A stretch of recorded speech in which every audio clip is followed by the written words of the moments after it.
Ritu small kitchen വേൾഡിലേക്ക് എല്ലാവർക്കും സ്വാഗതം. എന്തൊക്കെയുണ്ട് വിശേഷങ്ങൾ? എല്ലാവർക്കും സുഖമാണോ? ഞാൻ ഇന്ന് ഓമയ്ക്ക ഉപയോഗിച്ച് തയ്യാറാക്കാവുന്ന ഒരടിപൊളി കറിയുടെ റെസിപ്പിയായിട്ടാണ് എത്തിയിരിക്കുന്നത്. ഇനി നമുക്കതൊന്ന് കണ്ടു നോക്കാം.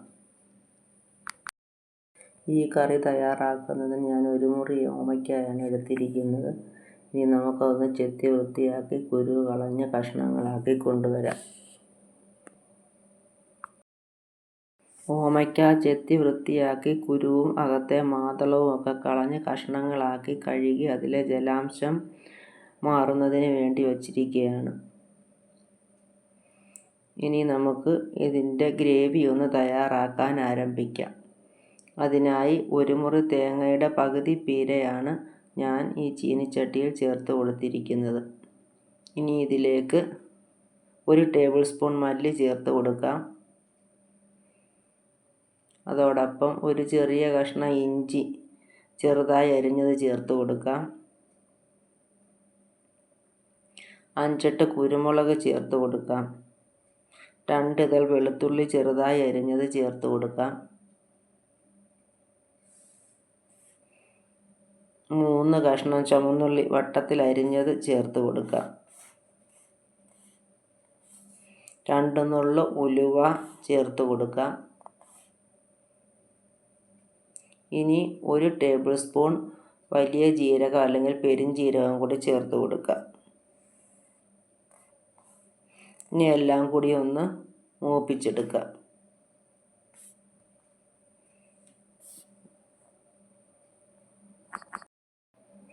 സ്റ്റൗ ഓൺ ചെയ്ത് തേങ്ങയിലെ വെള്ളം വറ്റുന്നതിന് വേണ്ടി വെയിറ്റ് ചെയ്യുകയാണ്. 2 മിനിറ്റ് കൊണ്ട് തേങ്ങയിലെ വെള്ളം വറ്റി കിട്ടും. അപ്പോൾ നമുക്ക് ഇളക്കി തുടങ്ങാം. ഇങ്ങനെ വെള്ളം വറ്റിയ ശേഷം ഇളക്കുമ്പോൾ വറക്കുന്ന പാത്രത്തിൻ്റെ അടിയിൽ തേങ്ങ അല്പം പോലും പറ്റുകയില്ല. വെളിച്ചെണ്ണ ഒഴിച്ച് തേങ്ങ മൂപ്പിക്കേണ്ട ആവശ്യവുമില്ല. ഇനി നമുക്ക് വറക്കാൻ ആരംഭിക്കാം.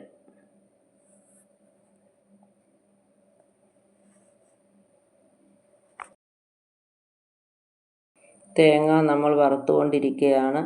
ഇത് ബ്രൗൺ നിറമാകുന്നത് വരെ ഇളക്കി കൊടുക്കാം. പപ്പയ ദിവസവും ഭക്ഷണത്തിൽ ഉൾപ്പെടുത്തുന്നത് വളരെ നല്ലതാണ്. ഇതിൽ vitamin A, C, B, E ഇവ അടങ്ങിയിട്ടുണ്ട്. പപ്പയയിൽ അടങ്ങിയിരിക്കുന്ന പപ്പയിൻ അസുഖങ്ങൾ കുറയ്ക്കാൻ വളരെ നല്ലതാണ്. ഇത് വരാൻ സാധ്യതയുള്ള ആസ്മ, സന്ധിവാതം തുടങ്ങിയ രോഗങ്ങളെ ചെറുത്തു നിർത്തുന്നു. ദിവസവും ഓമയ്ക്ക കഴിച്ചാൽ ദഹന പ്രക്രിയ നല്ല രീതിയിൽ നടക്കും. ഇത് പൈൽസ്, മലക്കെട്ട്, വയറിളക്കം തുടങ്ങിയ കുടൽ സംബന്ധമായ രോഗങ്ങളെ ഇല്ലാതാക്കും. പച്ച പപ്പയ ഫൈബറിൻ്റെ കലവറയാണ്. ഇത് ശരീരത്തിലെ എല്ലാ വിഷാംശങ്ങളെയും പുറന്തള്ളി ക്യാൻസർ പോലുള്ള രോഗങ്ങൾ വരാതിരിക്കാൻ സഹായിക്കും. ആൻറ്റി ഓക്സിഡൻറ്റ് കൂടുതൽ അളവിലുള്ളത് കൊണ്ട് കൊളസ്ട്രോളിൻ്റെ അളവ് നിയന്ത്രിക്കാനും ഇത് നല്ലതാണ്. ഇതുമൂലം സ്ട്രോക്ക്, ഹൃദയാഘാതം തുടങ്ങിയ രോഗങ്ങളെ തടയാൻ സാധിക്കും.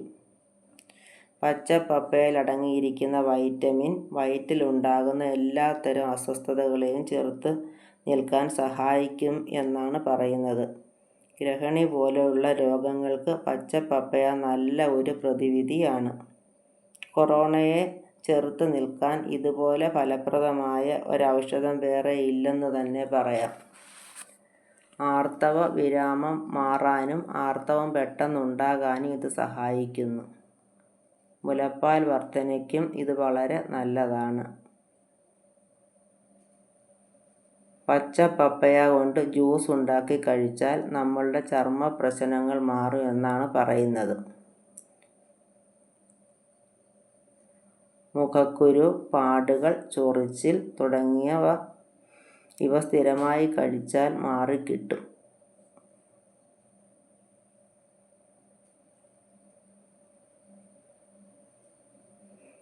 പച്ച പപ്പയുടെ കൂടെ തേൻ ചേർത്ത് കഴിച്ചാൽ ടോൺസിൽ, തൊണ്ടവേദന എന്നിവയ്ക്ക് ഗുണകരമാണ്. പോഷകങ്ങളുടെ കലവറയായ പച്ച പപ്പയ ശരീരത്തിന് രോഗപ്രതിരോധ ശേഷി നൽകുന്നു. നമ്മുടെ തൊടിയിൽ നിന്നും വില കൊടുക്കാതെ നമുക്ക് ലഭിക്കുന്ന പച്ച പപ്പയയും പഴുത്ത പപ്പയയും വേസ്റ്റ് ആക്കാതെ എല്ലാവരും ഉപയോഗിക്കണം. തേങ്ങ മൂത്തു. ഇനി ഇതിലേക്ക് 1/2 ടീസ്പൂൺ മുളക് പൊടി ചേർത്ത് കൊടുക്കാം. ഇനി എല്ലാം കൂടി നന്നായിട്ടൊന്ന് ഇളക്കി കൊടുക്കാം. ഇപ്പോൾ പെരുംജീരകത്തിൻ്റെ എല്ലാം കൂടി നല്ല മണമുണ്ട്. ഇനി നമുക്ക് സ്റ്റൗ ഓഫ് ചെയ്ത് തണുക്കുമ്പോൾ മിക്സിയുടെ ജാറിൽ ആദ്യം ഇതൊന്ന് പൊടിച്ചെടുക്കാം. അതിനുശേഷം അല്പം വെള്ളം ചേർത്ത് നന്നായി അരച്ചെടുക്കാം. ഗ്രേവിക്കായി നമ്മൾ വറുത്ത ചേരുവകൾ പൊടിക്കുന്നതിന് വേണ്ടി മിക്സിയുടെ ജാറിലേക്ക് തണുത്തപ്പോൾ മാറ്റിയിരിക്കുകയാണ്. ഇനി നമുക്കിതൊന്ന് പൊടിച്ചു കൊണ്ടുവരാം.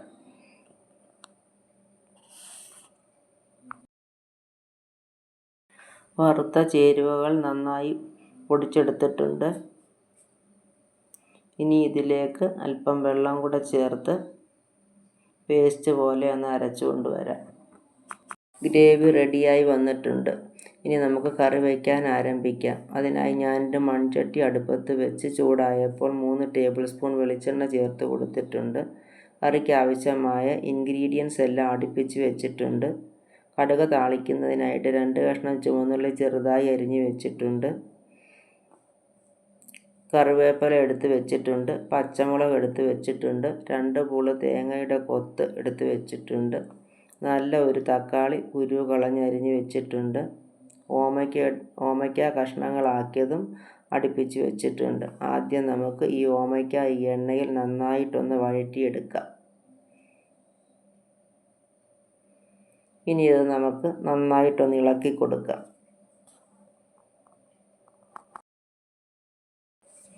ഓമയ്ക്ക കഷ്ണം എണ്ണയിൽ വഴണ്ടുകൊണ്ടിരിക്കുകയാണ്. ഇത് പെട്ടെന്നൊന്ന് വഴണ്ട് കിട്ടുന്നതിന് വേണ്ടി നമുക്കിതിലേക്ക് ഒരു 1/4 ടീസ്പൂൺ ഉപ്പ് കൂടി ചേർത്ത് കൊടുത്ത് നന്നായിട്ട് ഇളക്കി കൊടുക്കാം.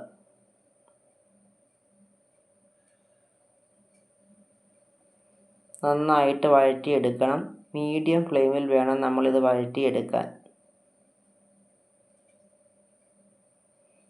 ഈ രീതിയിൽ നമ്മൾ വഴറ്റിയെടുക്കുമ്പോൾ കറിക്ക് നല്ല ടേസ്റ്റ് കിട്ടും.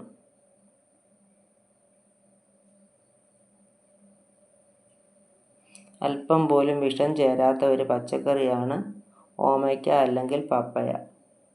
അതുകൊണ്ട് അത് പാഴാക്കി കളയാതെ ഇതുപോലെയുള്ള പല വിഭവങ്ങൾ ഉണ്ടാക്കി ഉപയോഗിച്ച് നമുക്ക് ശരീരത്തിൻ്റെ ആരോഗ്യം സംരക്ഷിച്ചെടുക്കണം. ഇത് വഴണ്ട് കഴിയുമ്പോൾ മറ്റൊരു പാത്രത്തിലേക്ക് കോരി മാറ്റാം. ഓമയ്ക്ക നന്നായി വഴണ്ട് വന്നിട്ടുണ്ട്. നമുക്കിനി ഇത് മറ്റൊരു പാത്രത്തിലേക്ക് കോരി മാറ്റാം.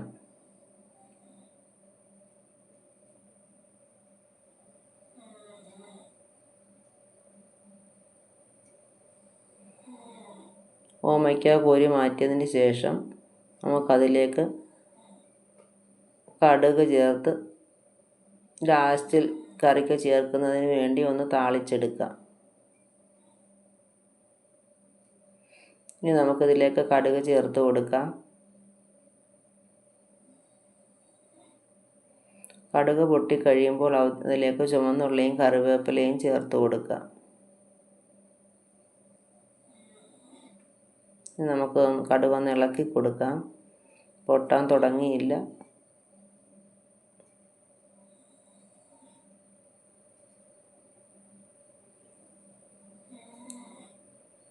ഇപ്പോൾ കടുക് പൊട്ടി തുടങ്ങിയിട്ടുണ്ട്. നമുക്കിനി ഇതിലേക്ക്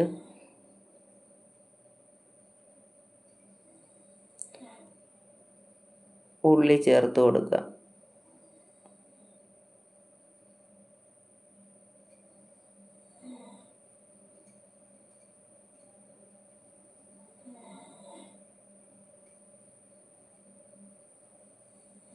ഇനി കറിവേപ്പിലയും ചേർത്ത് കൊടുക്കാം.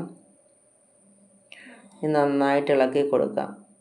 ഇത് ബ്രൗൺ നിറമാകുമ്പോൾ നമുക്ക് മറ്റൊരു പാത്രത്തിലേക്ക് കോരി മാറ്റാം.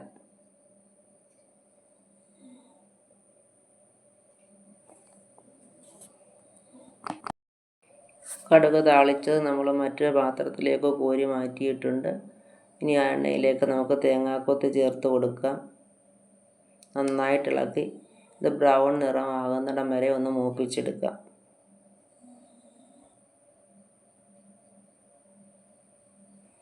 തേങ്ങാക്കൊത്തൂടെ ചേർക്കുമ്പോൾ കറിക്ക് ഇടയ്ക്കിടയ്ക്ക് തേങ്ങാക്കൊത്തൂടെ കഴിക്കുമ്പോൾ നല്ലൊരു ടേസ്റ്റും കിട്ടും. തേങ്ങാക്കൊത്ത് ബ്രൗൺ നിറമായി വന്നപ്പോൾ അരിഞ്ഞു വെച്ചിരുന്ന പച്ചമുളകും കുറച്ച് കറിവേപ്പിലയും ചേർത്ത് കൊടുത്തു. ഇനി നന്നായിട്ടൊന്ന് ഇളക്കി കൊടുക്കാം.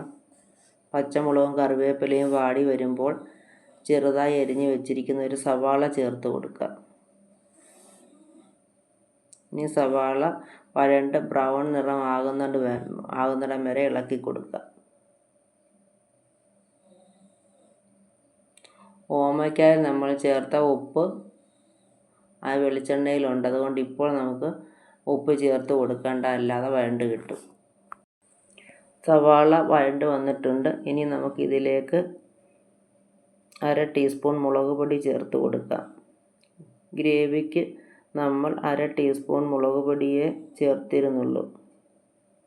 പൊടിയുടെ പച്ചമണം മാറുന്നതിന് വേണ്ടി നന്നായിട്ടൊന്ന് ഇളക്കി കൊടുക്കാം.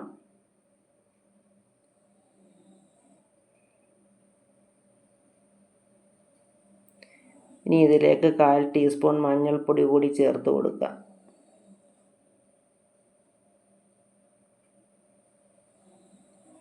ഇനി നന്നായിട്ട് ഇളക്കി കൊടുക്കാം.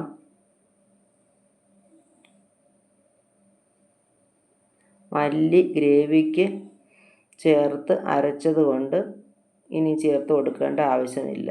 മല്ലി ചേർത്തില്ലായിരുന്നുവെങ്കിൽ ഇപ്പോൾ നമുക്ക് മല്ലിപ്പൊടി കൂടി ചേർത്ത് കൊടുക്കേണ്ടിയിരുന്നു.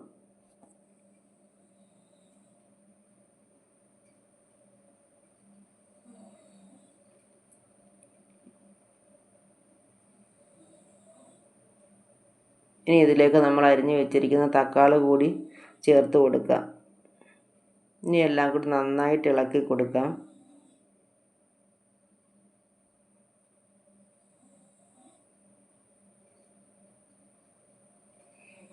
തക്കാളി നന്നായി വെന്ത് വരുന്നിടം വരെ ഇളക്കി കൊടുക്കാം. ഇനി നമുക്കിത് അടച്ച് വെച്ച് മീഡിയം ഫ്ലെയിമിൽ ഒന്ന് വേവിച്ചെടുക്കാം. അടപ്പ് തുറന്ന് ഇടയ്ക്കിടയ്ക്ക് ഇളക്കി കൊടുക്കുകയും ചെയ്യണം.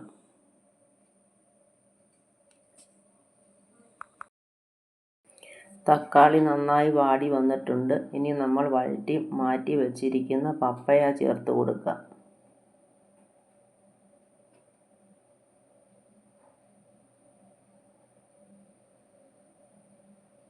ഇനി എല്ലാം കൂടെ നന്നായിട്ടൊന്ന് മിക്സ് ചെയ്യാം.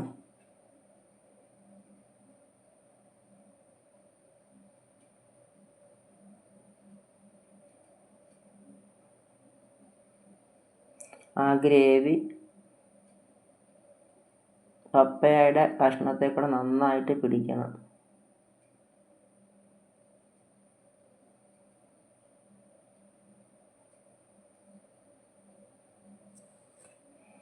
ഇനി ഇതിലേക്ക് നമുക്ക് നല്ല ചൂട് വെള്ളം ചേർത്ത് കൊടുക്കാം.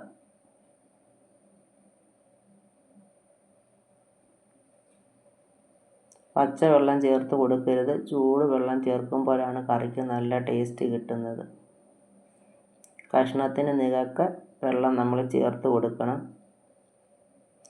ഇനി ഇത് മീഡിയം ഫ്ലെയിമിൽ ഒരു 10-15 മിനിറ്റ് ഒന്ന് വേവിച്ചെടുക്കാം. ഇനി നമുക്ക് അടപ്പൊന്നെടുത്ത് നോക്കാം. നമ്മൾ ആദ്യം ഓമയ്ക്ക വഴറ്റിയപ്പോൾ ഓമയ്ക്കായ്ക്ക് ചേർത്ത ഉപ്പേ ചേർത്തിട്ടുള്ളൂ. ഉപ്പ് കുറവായിരിക്കും. അതുകൊണ്ട് നമുക്കൊരു 1/4 ടീസ്പൂൺ ഉപ്പ് കൂടെ ചേർത്ത് നന്നായിട്ടൊന്ന് ഇളക്കി കൊടുക്കാം. ഇളക്കിയ ശേഷം നമുക്ക് അടച്ച് വെച്ച് വേവിച്ചെടുക്കാം.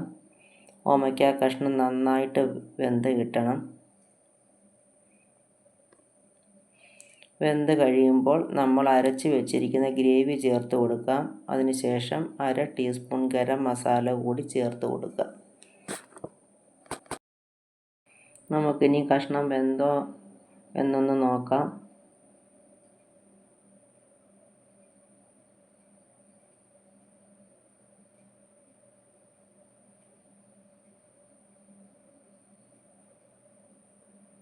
കഷ്ണം നന്നായി വെന്തിട്ടുണ്ട്. ഇനി നമുക്കിതിലേക്ക് ഗ്രേവി ചേർത്ത് കൊടുക്കാം.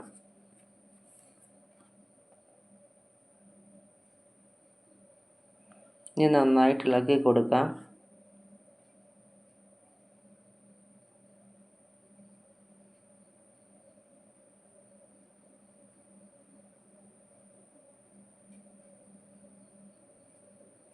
ഇനി ഗ്രേവി ഇരുന്ന പാത്രത്തിൽ അല്പം ചൂടുവെള്ളം കൂടി ഒഴിച്ച് കറിയിൽ ചേർത്ത് കൊടുക്കാം.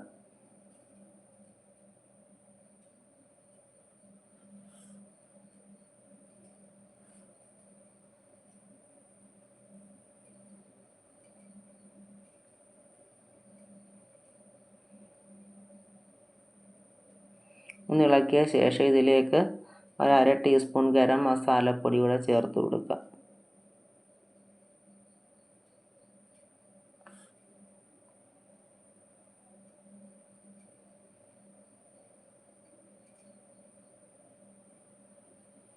എല്ലാം കൂടെ നന്നായിട്ടൊന്ന് ഇളക്കിയിട്ട് അടച്ച് വെച്ച് തിളപ്പിച്ചെടുക്കുക.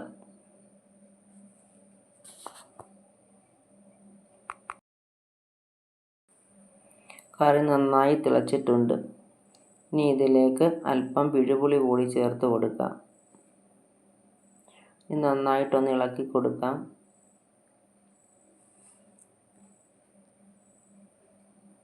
ഇനി നമുക്ക് കടുക് താളിച്ച് കോരി മാറ്റി വെച്ചിരുന്നത് കൂടി ചേർത്ത് കൊടുക്കാം.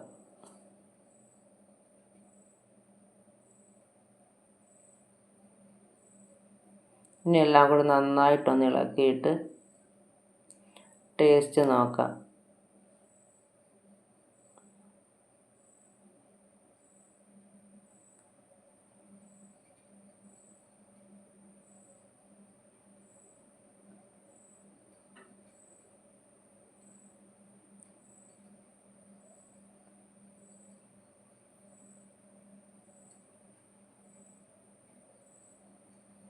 അല്പം ഉപ്പിൻ്റെ കുറവുണ്ട്.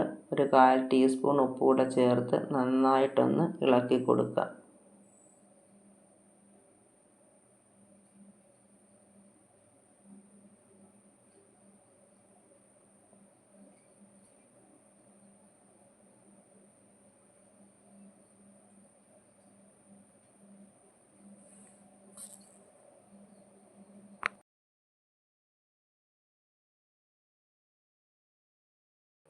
നമ്മുടെ കറി ഇവിടെ പാകമായി വന്നിട്ടുണ്ട്. ഇനി ഞാൻ സ്റ്റൗ ഓഫ് ചെയ്യുകയാണ്. അടിപൊളി ടേസ്റ്റാണ് ഈ കറിക്ക്. ഓമയ്ക്ക കറിയാണെന്ന് കണ്ടാൽ പറയുകയില്ല. ഓമയ്ക്ക കിട്ടുമ്പോൾ എല്ലാവരും ഈ രീതി ഒന്ന് ട്രൈ ചെയ്യുകയും ഇഷ്ടപ്പെട്ടാൽ ലൈക്ക് ചെയ്യുകയും ഷെയർ ചെയ്യുകയും നിങ്ങളുടെ അഭിപ്രായം കമൻറ്റ് ബോക്സിൽ രേഖപ്പെടുത്തുകയും ചെയ്യണേ. സബ്സ്ക്രൈബ് ചെയ്തിട്ടില്ലാത്തവർ ഒന്ന് സബ്സ്ക്രൈബ് ചെയ്യുകയും സബ്സ്ക്രൈബിൻ്റെ തൊട്ടടുത്ത് കാണുന്ന ബെൽ ബട്ടൺ അമർത്തി ഓൾ എന്ന ഓപ്ഷനും കൂടെ പ്രസ് ചെയ്ത് എന്നെ ഒന്ന് സപ്പോർട്ട് ചെയ്യണേ. ഇതുപോലെ മറ്റൊരു വീഡിയോ ആയിട്ട് ഉടൻ തന്നെ കാണാം. Thank you.